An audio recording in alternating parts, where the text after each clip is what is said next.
പിതാവിന്റെയും പുത്രന്റെയും പരിശുദ്ധാത്മാവിന്റെയും നാമത്തിൽ ആമേൻ.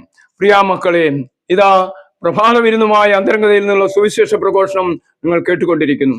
ഈ കേട്ടിരിക്കെ തന്നെ നിങ്ങളുടെ ജീവിത പ്രശ്നങ്ങളിലൂടെ കടന്നു പോകുന്ന വേദനിക്കുന്ന മക്കളാണോ?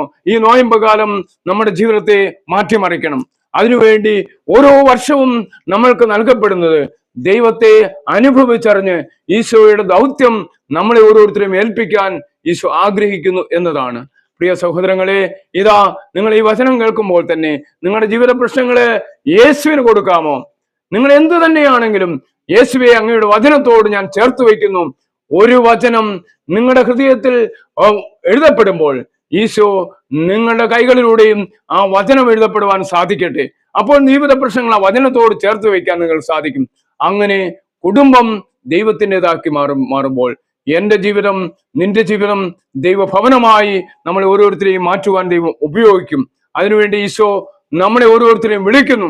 ഈ വിളി നമ്മൾ കേൾക്കാൻ സാധിക്കുമെങ്കിൽ ഈശോ നമ്മളോട് പറയുന്നു, ആ വെളിച്ചം ഇരുളിൽ പ്രകാശിക്കുന്നു, അതിനെ കീഴടക്കാൻ ഇരുളിന് കഴിഞ്ഞില്ല. ഇതാണ് യോഹന്നാന്റെ സുവിശേഷം 1-ാം അധ്യായം 5-ാം വാക്യത്തിൽ നമ്മളെ ഓർപ്പിക്കുന്നത്. ആ വെളിച്ചം അതിനെ ഇരുളിന് കീഴടക്കാൻ കഴിഞ്ഞില്ല.